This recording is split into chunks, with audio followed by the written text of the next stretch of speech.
मंजिलों ने हौसलों से कहा तेरे बस की बात नहीं, कि मंजिलों ने हौसलों से कहा तेरे बस की बात नहीं, और हौसलों ने मंजिलों की आंखों में आंखें डाल के बोला चल जुट्टी तेरी इतनी औकात नहीं। हेलो बच्चों, नमस्कार। कैसे हैं आप सभी प्यारे बच्चे? मस्त होंगे, जबरदस्त होंगे। स्पेशली ये जो वीडियो है उन सभी प्यारे बच्चों के लिए है जो फिलहाल में बोर्ड्स के एग्जाम अब देने जा रहे हैं, है ना, जिनके जो कैलेंडर है वो जारी हो चुका है। स्पेशली जो 10th और 12th के जो बच्चे हैं उनमें एक जो है छोटा सा डर बैठा हुआ है कि भाई साहब कि अब जो है हमारे पेपर आने वाले हैं बिल्कुल 6 मार्च से। ठीक है, 6 मार्च से आपकी जो जो डेट है वो आ चुकी है, आप लोगों ने देख भी लिया होगा। इस परिस्थिति में काफी बच्चे इतने ज्यादा डिमोटिवेट हो जाते हैं कि हमने तो कुछ पढ़ा ही नहीं, हमने तो इतना ज्यादा पढ़ा था लेकिन हमें कुछ याद ही नहीं है ना। तो इन सभी चीजों के बारे में हम लोग चर्चा करने वाले हैं।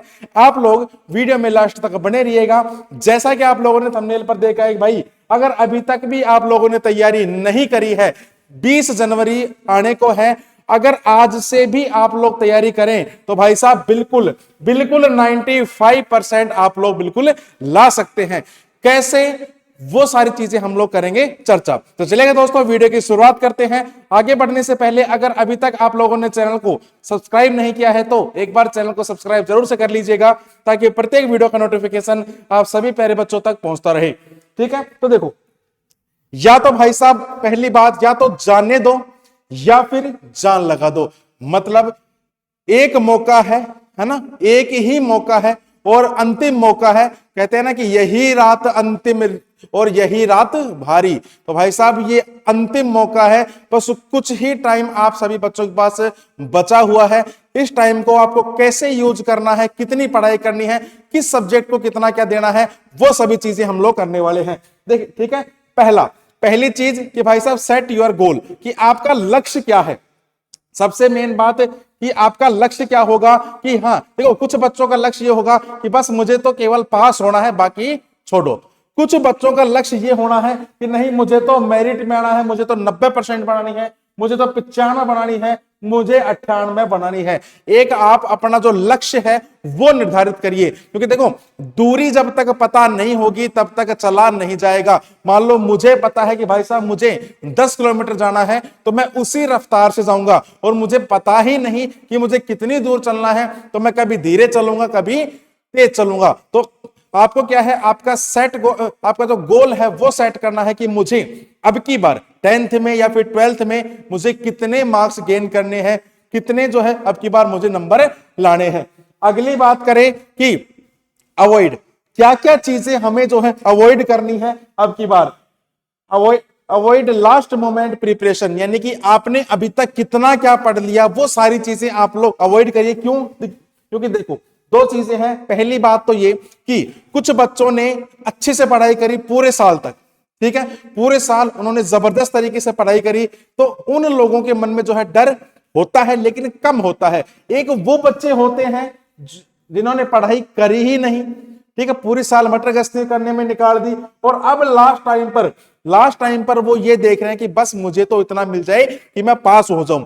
ठीक है, तो पहला बच्चा तो ये है कि जिसने पढ़ाई करी है। इस बच्चे के लिए मैं ये कहना चाहता हूं कि अगर तुमने पढ़ाई करी है और कहीं कहीं जो तुम्हारी छोटी छोटी जो गलतियां हुई हैं, गलतियां कैसे, मान लीजिए स्कूल में तुम्हारे यूटी टेस्ट भी हुआ होगा, फर्स्ट सेकंड हाफ ईयरली हुआ है, अब प्री बोर्ड्स भी आने वाले हैं, है ना। तो तुमने जो टेस्टों में जो क्लास टेस्ट लिया होगा, उन क्लास टेस्टों में जितने भी तुम्हारे पास जो पेपर है उनमें तुमने जो जो गलतियां करी हैं उन गलतियों को देखो कि मैंने कौन से क्वेश्चन में क्या गलती करी, मुझे कैसा आंसर लिखना चाहिए था और मैंने क्या चीजें लिखी। ठीक है, ये तो हो गई किसकी बात, एक मेरिट वाले बच्चे की बात।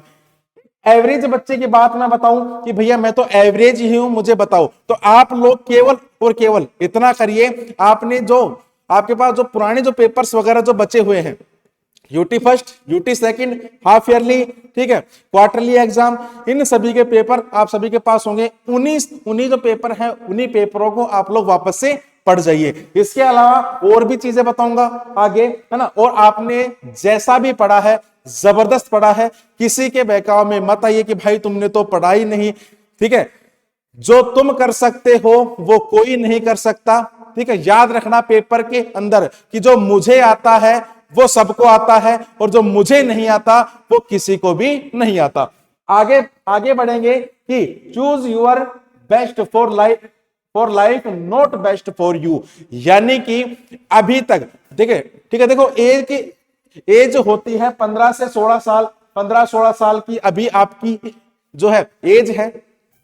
आप जब भी पढ़ने बैठते होगे मन में आता कि भाई साहब मोबाइल चला लूं, ठीक है, दोस्तों के साथ घूमने के लिए निकल जाऊं, है ना, आलतू फालतू की बातें करूं, ठीक है, ये चीजें आपको अच्छी लगती होंगी, बिल्कुल सबको लगती हैं, आपको भी लगती होंगी, लेकिन यही चीजें जो है आपकी लाइफ खराब कर देंगी। ये आपके पास एक गोल्डन टाइम है, इस टाइम को अगर तुमने खराब कर दिया, ये जो 20 से 25 दिन का जो टाइम बचा हुआ है, इस टाइम को अगर तुम लोगों ने खराब कर दिया तो ये टाइम वापस से नहीं आने वाला। ठीक है, एक जो 10वीं की जो मार्कशीट निकल के आएगी ना, मान लीजिए अभी तुमने पेपर दिया, तुम्हारे नंबर आए 60%, ठीक है, 60% तुम्हारे नंबर आए, तो यही 60% तुम्हें जिंदगी भर लेके चलने पड़ेंगे। अगर तुमने तैयारी करी, नंबर आए 94%, तो भाई साहब इस 94% के हिसाब से तुम आगे चलोगे।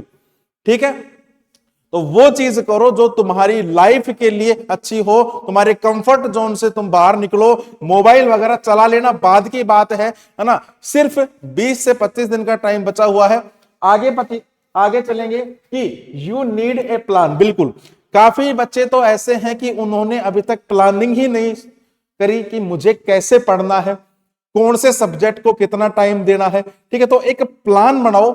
मान लो एग्जाम्पल के रूप में मैं आपको बताऊं तो देखो, 10th क्लास की अगर मैं बात करूं तो भाई साहब तुम्हारे 6 सब्जेक्ट हैं। कितने? तुम्हारे पास 6 सब्जेक्ट हैं। जो मोस्टली जो सब्जेक्ट होंगे, एक तो साइंस होगा, ठीक है, जिसमें तुम्हें दिक्कत आती है, एक तुम्हारा मैथ रहेगा, साइंस रहेगा, मैथ रहेगा, और एक एसएसटी। मोस्टली इन 3 सब्जेक्टों में जो है बच्चे को दिक्कत आती है। ठीक है, बाकी हिंदी, इंग्लिश, संस्कृत ये एवरेज सब्जेक्ट हैं, सभी कवर कर लेते हैं। जो मेन जो सब्जेक्ट हैं, साइंस, मैथ, एसएसटी, क्या करोगे? पर डे आप लोग 2 सब्जेक्ट को उठाओगे। मान लीजिए शुरू वाले दिन आपने साइंस पढ़ ली, मैथ पढ़ ली। कैसे? मान लीजिए साइंस का आपने इजी चैप्टर ले लिया, कोई भी जो भी चैप्टर आपको अपनी बुक में से पसंद हो, इजी चैप्टर वो ले लिया। मैथ का फिर आपने एक हार्ड चैप्टर ले लिया।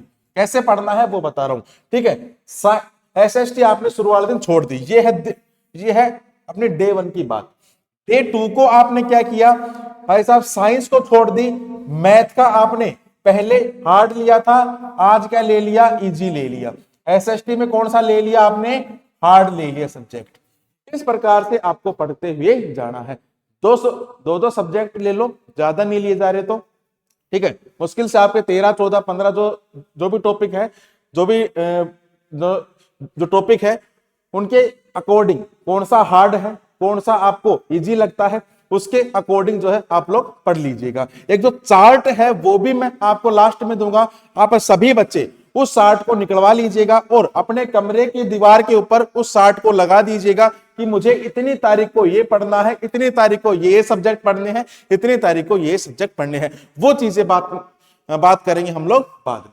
ठीक है, अगले क्या है कि लर्न फॉर योर मिस्टेक्स। बिल्कुल, ये बात अभी मैंने थोड़ी देर पहले आपको बताई थी। तो देखो, फर्स्ट में जब आप लोगों ने जुलाई में एडमिशन लिया था, तब क्या तुम्हें इतनी चीजें आती थी जो तुम्हें आज आती है?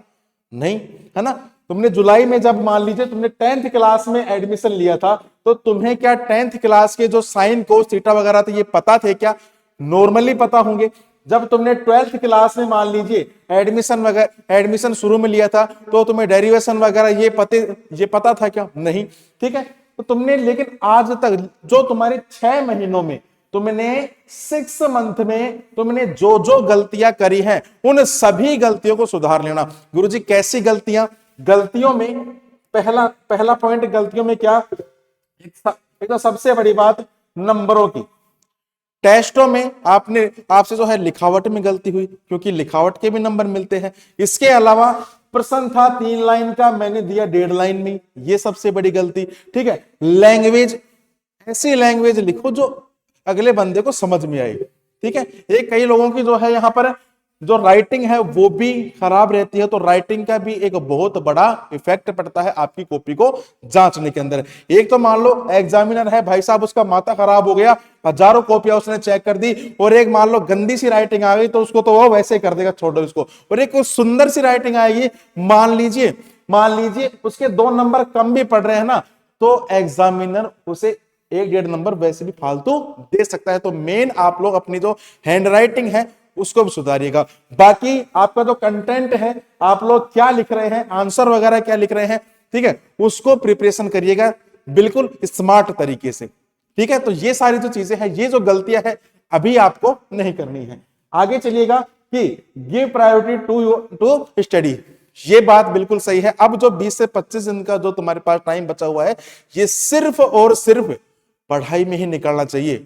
ठीक है, छुट्टियां पड़ेंगी, एग्जाम के बाद बहुत टाइम मिलेगा, मोबाइल चलाना, मामा के जाना, बुआ के जाना, जहां भी तुम्हें जाना है, दोस्तों के साथ घूमना है, मटर गश्ती करनी है, सब कुछ कर लेना। लेकिन ये जो 20 से 25 दिन का जो तुम्हारे पास जो टाइम बचा हुआ है, इसमें तुम्हें सिर्फ पढ़ाई और सिर्फ पढ़ाई करनी पड़ेगी। ठीक है, उठते बैठते सोते जागते खाते पीते भाई साहब पढ़ना ही पड़ेगा, उपाय कुछ भी नहीं है। सफलता किताबों से होकर ही गुजरेगी, इसके अलावा इसका कोई भी उपाय नहीं है। मैंने तो वो डेस्क वर्क पढ़ ली, वहां से हो जाएगा, कुछ नहीं होना जाना। डेस्क वर्क में सिर्फ आपको एक मेथड बताया जाता है कि आपका पेपर ऐसा ऐसा ऐसा ऐसा आएगा, वो केवल एक जरिया है तुम्हारे पेपर का। बाकी भाई साहब पढ़ना तो तुम्हें सब कुछ ही पड़ेगा, पूरा का पूरा ही पढ़ना पड़ेगा अगर तुम्हें अच्छे नंबर लेने हैं तो। ठीक है, ये यार दोस्त, मोबाइल, फेसबुक वगैरह सारी चीजें तुम्हारी यहीं पर ही दरी दरी रह जाएंगी। मात्र 20 दिन का टाइम है, 20 दिन के बाद तुम्हें यही चीजें सारी यहां पर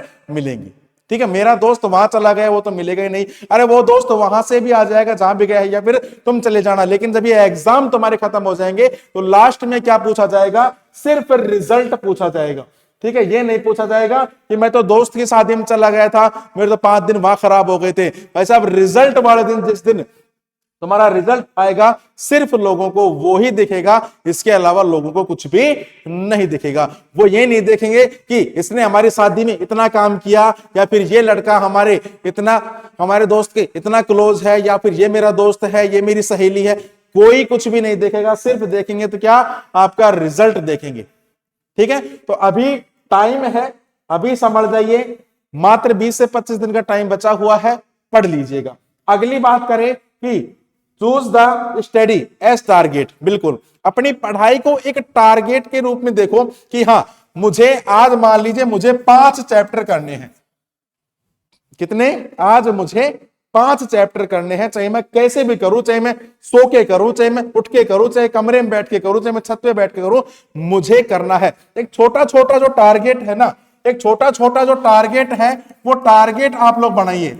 जैसे कि साइंस में मुझे मान लो जो तीसरा चैप्टर है उसमें मुझे दिक्कत हो रही है। ठीक है, तो कोई बात नहीं, इसको क्या कर दोगे, स्किप कर दीजिए थोड़ी देर के लिए। मान लीजिए दूसरा चैप्टर मुझे क्या लगता है, इजी लगता है, तो इस चैप्टर को पहले खत्म करिए, क्योंकि जो चीज आपको आती है उसमें टाइम नहीं लगेगा। मैथ में मुझे मान लीजिए क्षेत्र मिति में कोई समस्या नहीं है। ठीक है, इसके अलावा साइन कोस थीटा में मुझे कोई समस्या नहीं है। जो भी सब्जेक्टों में आपको समस्या नहीं है उनको एक बार जल्दी से रिवाइज कर लीजिए, और जिसमें समस्या है उसमें थोड़ा सा आप लोग टाइम लगा लीजिएगा। ठीक है, इसके बाद नेक्स्ट बात करें रिवीजन प्लान। सबसे मेन और सबसे महत्वपूर्ण, आपने जितना पढ़ा उसका अगर आपने रिवीजन नहीं किया तो भाई साहब बिल्कुल सफाया है, कुछ भी उसका नहीं हो सकता। मान लीजिए आपने 3 चैप्टर पढ़े, आज पढ़ लिए, उसका रिवीजन आपने किया नहीं, तो गारंटी से लिख के दे रहा हूं अगले 3 से 4 दिन में तुम्हें उन 3 चैप्टरों में से कुछ भी याद नहीं रहेगा। वो कहते हैं ना कि प्रैक्टिस मेक्स परफेक्ट। तो जितना आप लोग ज्यादा प्रैक्टिस करोगे उतनी ही चीजें आपको ज्यादा से ज्यादा याद होंगी। तो जितना आपने पढ़ लिया उन सभी चीजों को बार बार रिवाइज करिए। एक बार रिवाइज करने में मान लो आपको 10 घंटे लगे, ठीक है, अगली बार जब रिवाइज करोगे गारंटेड है आप 6 से 7 घंटों में कवर कर जाओगे। फिर तीसरी बार रिवाइज करोगे तो 4 से 5 घंटों में कर जाओगे, क्योंकि आधी से ज्यादा जो चीजें हैं आपको याद हो गई, आपके माइंड में सेट हो गई। और एक जो मेन बात ये भी है कि भैया हम तो पढ़ते हैं और हमें याद नहीं होता, तो ऐसा कुछ भी नहीं है। जिस दिन तुम एग्जाम हॉल में बैठोगे तुम्हें सब कुछ याद आ जाएगा। तुम पढ़ के जाओ, वहां पे जब तुम एग्जाम हॉल में बैठोगे, जब पेपर तुम्हारे सामने आएगा तो तुम्हें कुछ भी नहीं दिखाई देगा। वो 2.5-3 घंटे तुम्हें सिर्फ यही होगा कि ये मैं हूं और ये मेरा पेपर है, ठीक है, ये मेरा अंतिम पेपर है। इसके बाद मुझे कभी भी 10th में नहीं पढ़ना पड़ेगा, इसके बाद कभी भी मुझे 12th में नहीं पढ़ना पड़ेगा, ठीक है। तो ये कभी मत सोचो कि मुझे याद नहीं हो रहा, आप सिर्फ पढ़ते जाओ, सारी चीजें आपको जो है याद हो रही हैं। Next, model paper and sample paper. सबसे लास्ट में, आखिरी में बच्चे के पास यही बचता है। अब फिलहाल में तुमसे जितना ज्यादा हो सके मॉडल पेपर सोल्व करो। आजकल यार ऑनलाइन बहुत ज्यादा, ऑनलाइन जो है बहुत सी चीजें आ गई। आप लोग सर्च करिएगा 10th क्लास मॉडल पेपर, ठीक है, 10th class model paper. Google पे आपको हजारों साइटें मिल जाएंगी जहां पर आपको टेस्ट पेपर, टेस्ट सीरीज जो है वहां पर आपको मिल जाएगी। नाम मात्र की तो फीस है, कोई 150, 100-150 रुपए में, 200 रुपए में आपको वहां से मिल जाएगी, है ना। आप लोग सबसे ज्यादा क्या दीजिए, टेस्ट दीजिए। क्यों टेस्ट क्यों देना है? मान लीजिए आप लोगों ने पढ़ तो लिया, लेकिन आपको ये नहीं पता कि इस चैप्टर में से क्वेश्चन कैसे बनेगा, कैसे कैसे क्वेश्चन बन सकते हैं, और जो क्वेश्चन बन रहे हैं क्या उन क्वेश्चनों का मैं सही से आंसर दे पा रहा हूं या नहीं दे पा रहा हूं, है ना। तो ये जो एमसीक्यूज वगैरह भी वहां पर मिलेंगे आपको। गूगल पर सर्च कर लीजिएगा, हजारों साइटें आपको मिल जाएंगी। जितने ज्यादा हो सके उतने ज्यादा क्या देने हैं आपको, सैंपल जो मॉडल पेपर है वो सोल्व करने हैं। मार्केट में मिल जाएंगे, ऑफलाइन मिल जाएंगे, ऑनलाइन लेना चाहो ऑनलाइन भी मिल जाएंगे। टेस्ट पेपर जितने ज्यादा आप लोग कर सको उतने ज्यादा टेस्ट पेपर आप लोग निकालिएगा, क्योंकि हर सवाल जब आपकी आंखों के सामने से निकलेगा तो भाई साहब वो, मान लीजिए आप लोगों ने 1000 क्वेश्चन कर लिए, तो क्या उन 1000 क्वेश्चन में से आपको 500 भी याद नहीं रहेंगे क्या? भाई साहब गारंटी लेता हूं 1000 के 1000 आपकी आंखों के सामने निकल के जा रहे हैं। ऐसा हो सकता है कि आपको जो है याद आने में थोड़ा सा समय लगेगा, लेकिन ये सारे जो प्रश्न है आपको कहां मिलेंगे, आपके पेपर के अंदर मिलेंगे, ठीक है। आगे चलिएगा। नेक्स्ट क्या है, ऑलवेज मोटिवेटेड। सबसे मेन बात, हमेशा मोटिवेट रहिए। किसी की बातों में मत आइए कि फलाना तो ये कह रहा है कि भाई साहब मेरे तो अब की बार 90% बनेगी, तो फेल हो जाएगा, ठीक है, कोई बात नहीं, फेल हो गया तो, लेकिन हमेशा खुद को मोटिवेट रखिए, है ना। क्योंकि पढ़ाई उसने भी करी है और पढ़ाई आपने भी करी है। एक ही टीचर से आप लोगों ने पढ़ा है, एक ही सब्जेक्ट आप लोगों ने पढ़ा है। मान लीजिए साइंस के अंदर आपके 15 चैप्टर है, 15 चैप्टर ही जो मेरिट में आएगा वो बच्चा पढ़ेगा, और 15 चैप्टर ही जो बच्चा पुअर है, जो बच्चा कमजोर है पढ़ाई में, उसने भी 15 चैप्टर ही पढ़े हैं। लेकिन खुद को कभी भी डिमोटिवेट महसूस मत करिएगा कि हाँ यार मैं भी पूरी साल स्कूल गया हूं, मैंने भी टीचर से डांट खाई है, टीचर ने मुझे पढ़ाया है, टीचर ने जो है मेरा एग्जाम लिया है और मैंने एग्जाम दिया है, तो हाँ मैं जो मेन एग्जाम है वो भी मैं दे के आऊंगा जरूर। ये चीज आपके मन में होनी चाहिए। और जो वो बात है ना कि रख हौसला वो मंजर भी आएगा, प्यासे के पास मुड़कर समुंदर भी आएगा, और थक कर ना बैठ ए मंजिल के मुसाफिर, मंजिल में मिलेगी और तुझे मिलने का मजा भी आएगा, ठीक है। तो हमेशा जो है मोटिवेट रहिएगा, हमेशा जो है खुश रहिएगा। इसके बाद नेक्स्ट अगर मैं बात करूं तो ये जो मैं स्टडी जो प्लान आपको बता रहा था, ऐसा ये जो स्टडी प्लान है आपको इस वीडियो के डिस्क्रिप्शन में ये जो पीडीएफ आपको मिल जाएगी, ठीक है। आप लोग जो है इसमें सब्जेक्ट वगैरह भी ऐड कर सकते हो, हालांकि 3 ही सब्जेक्ट में लेके आया हूं, बाकी आप लोग अपने अकॉर्डिंग जो है यहाँ पर सब्जेक्ट ले लीजिएगा। डे 1 पर मुझे क्या करना है, साइंस का मुझे कौन सा चैप्टर पढ़ना है, मैथ का कौन सा पढ़ना है और एसएसटी का कौन सा पढ़ना है। ऐसे जो है टोटल 19 से 20 दिन का जो प्लान है यहाँ पर मैं लेके आया हूं। आपको जैसे जो उचित लगे, भरने का तरीका मैंने आपको बता दिया कि डे वाइज आपको 2 सब्जेक्ट उठाने हैं, एक जो चैप्टर है वो इजी लेना है, एक जो चैप्टर है वो हार्ड लेना है, ठीक है। इस तरीके से आप लोग जो है ये कंप्लीट भर लीजिएगा। और क्योंकि देखो पढ़ाई आपको ही करनी है, पेपर आपको ही देना है, तो भरना भी आपको ही पड़ेगा, क्योंकि हर बच्चा हर सब्जेक्ट में अलग अलग उसकी रैंक होती है। किसी को मैथ प्यारी लगती है, किसी को एसएसटी, किसी को साइंस, किसी को हिंदी, किसी को इंग्लिश, किसी को फिजिक्स, किसी को केमिस्ट्री, सबकी अलग अलग जो है चॉइस होती है है ना। तो आप लोग जो है अपने अकॉर्डिंग ये जो चार्ट है ये भर लीजिएगा कि मुझे कौन से दिन में कौन सा सब्जेक्ट मुझे कितना कितना पढ़ना है। ठीक है प्यारे बच्चे, सारी चीजें मैंने आपको बता दी। फिर भी आपका कोई सवाल रह गया हो तो आप लोग मुझे कमेंट सेक्शन में बता दीजिएगा। और जाते जाते 2 लाइनें आप सभी प्यारे बच्चों के लिए कि द्वंद्व कहां तक पाला जाए, युद्ध कहां तक टाला जाए, और तू भी है राणा का वंशज, फेंक जहां तक भाला जाए। तू किसी से कम नहीं है, तुमने सब कुछ किया है, अगर दूसरे कर सकते हैं तो तुम भी कर सकते हो, तुम किसी से कम नहीं हो। हमेशा अपने माइंड में जो है ये बात आप लोग सोच के रखिएगा। बाकी बेस्ट ऑफ लक सभी प्यारे बच्चों के लिए। ठीक है, चैनल को जिसने सब्सक्राइब नहीं किया है तो एक बार चैनल को सब्सक्राइब जरूर से कर लीजिएगा। ठीक है साथी, मिलेंगे आप सभी प्यारे बच्चों से एक नेक्स्ट वीडियो के साथ। तब तक के लिए जय हिंद, जय भारत।